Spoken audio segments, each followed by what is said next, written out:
All right, so we're here talking about the Mitzberg model, and this is a diagram of the Mitzberg model right here. And really what it comes down to is understanding what, I know that you had mentioned that it's a business model, but it's also an organizational structural model. And when we put these into better terms, the strategic apex would be like the chief of police.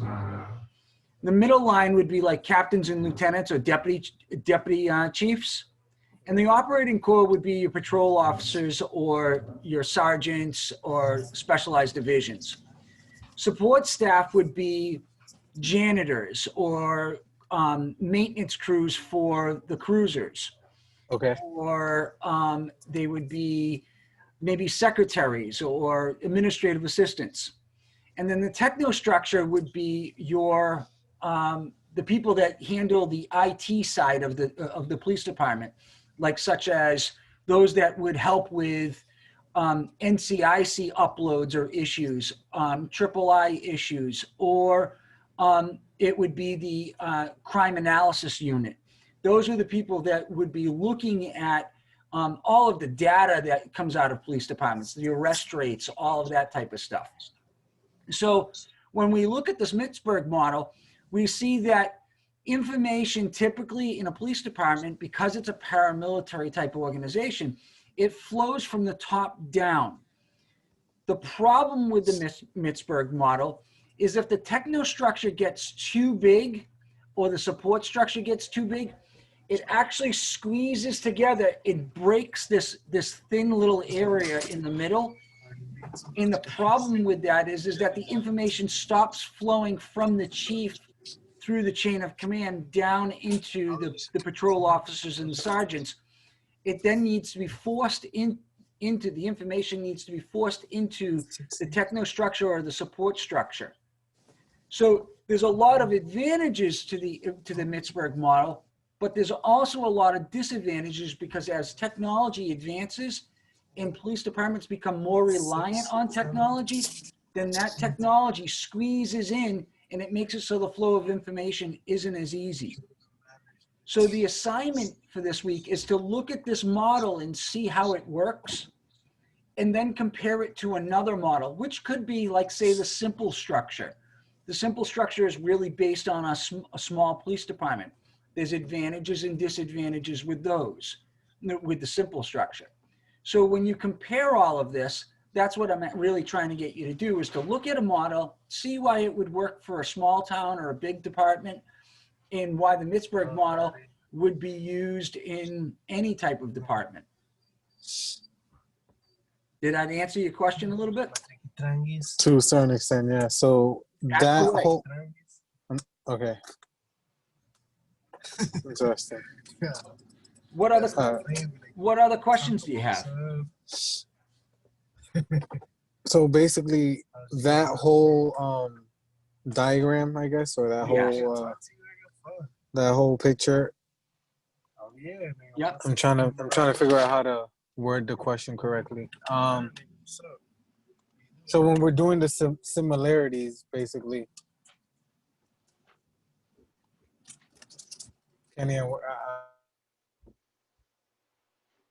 I lost you, I think. I don't know. I can't word the question correctly. So you did explain it a little bit better. All right. So essentially what you're going to do is take what I just told you. We're recording this, and then we'll put it up there. And you're going to say that typically the Lawrence Police Department works using the Mitzberg model, how information flows and how the chain of command works in the police department. Okay, awesome. Okay, then you're going to create your own police department, a fake police department. Yep. And you're going to select one of the other 5 types of organizational structures.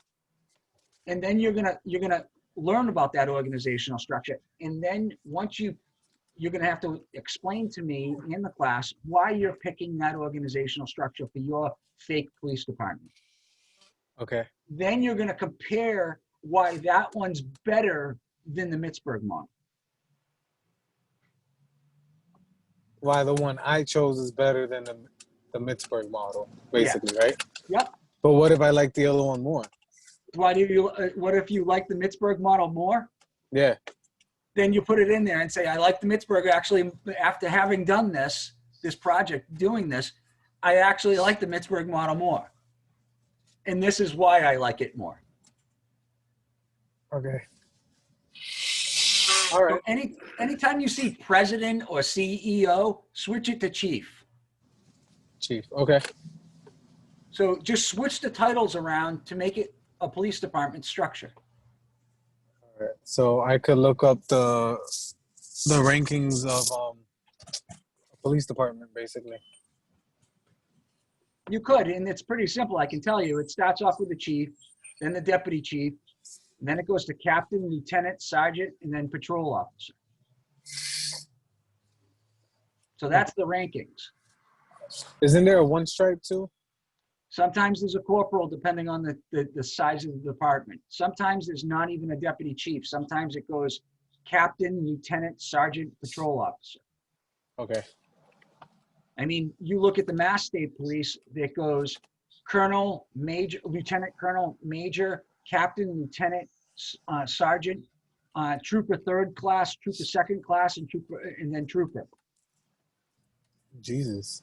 So depending on the size of the department, the rank structure is going to be different, and depending upon the size of the department, the structure of the department is going to be different. If you look at, say, a professional bureaucracy, that is broken up into divisions, and those have silos. So SWAT doesn't really communicate with community-oriented policing. Okay. Or homicide doesn't really communicate with patrol division. So if I was working in Boston PD and Vice came to me and said, and I was a patrol officer in Boston PDs, and the captain of Vice came to me and said, hey, I need you to go over here. I look at him and go, no, go talk to my captain. I don't answer to you. But if you work for, say, Methuen Police Department, and the captain says, hey, I need you to go over here, you go over there. So it all depends on the size of the department, and in the department, are they broken up a little bit? So wait, so in the first example, you said that basically you could tell a captain no, correct? You'd have to, because you only answer to your captain. You only answer to your cap. So who did you say no to? I'm sorry. In the first example. So say I'm working in patrol, and I work for Boston PD. Yes. And I work for patrol. That means I have my captain is the captain of patrol. But the captain of, say, narcotics comes to me and said, I need you to go over here and do this. I can't do that because my captain's already given me an assignment. And I can't ignore my captain. So I have to tell the captain of narcotics, no, if you need me to go do something, you got to go tell my captain and then come back to me and then he'll contact me and tell me to listen to you. Otherwise, I'm not doing it. Oh, that's weird. Because it's a huge department, and you've already been assigned to. What happens if you were assigned to, as patrol, to do a certain, say you were doing a construction site. Yeah. And you left because the narcotics captain told you to leave, and then there was a big accident because you weren't there. Now you're liable for that accident, and so is your captain. The narcotics captain, he doesn't lose anything. He can turn around and, well, hey, he could have told me no. See, that's weird, because I'm stuck, as you know, I'm in the military, so I'm stuck on a mindset of being in the military. Like, if a captain tells you to do one thing, but then another captain tells you to do the other, it's like, who do you well, that too, but in a sense, you don't have much authority to say no. It's like, but you do have the ability. Let's put it this way. Say you're because you're infantry, right? No, I'm attached to an infantry unit. Okay. Let's say that you're attached to the infantry unit, and the captain of that unit is your commanding officer. That's your CO. But let's say that a Air Force captain comes to you and tells you he needs you to do something. Do you go do it? Not necessarily. No, you first say, hey, I have to check with my captain, right? Correct. You have to go, hey, I got to go check with my CO. I can't just go do that. It's the same thing that works in a large police department. You can't just go off and go do whatever anybody else. Think about how the breakdown of the command structure would be if other captains or majors could come in and just pull you out while you're doing already assigned to something. You wouldn't be, it wouldn't work. And that's the reason the chain of command is very important. In the military, your chain of command is your platoon. Then it's your division, right? Yeah, brigade, battalion, brigade. Yeah. So you can't listen to somebody that's outside of that chain of command. You'd have to go first check with your chain of command and see if it's okay if you could go do that. The same thing works inside of a police department. Homicide is outside of a division, outside of your division. That's somebody else's division, and they have their own privates that they can have them do some stupid task. The same thing works in a police department. So does this answer your question a little bit better? Yeah. Yes. All right. Do you have anything else? Not from, no. I just,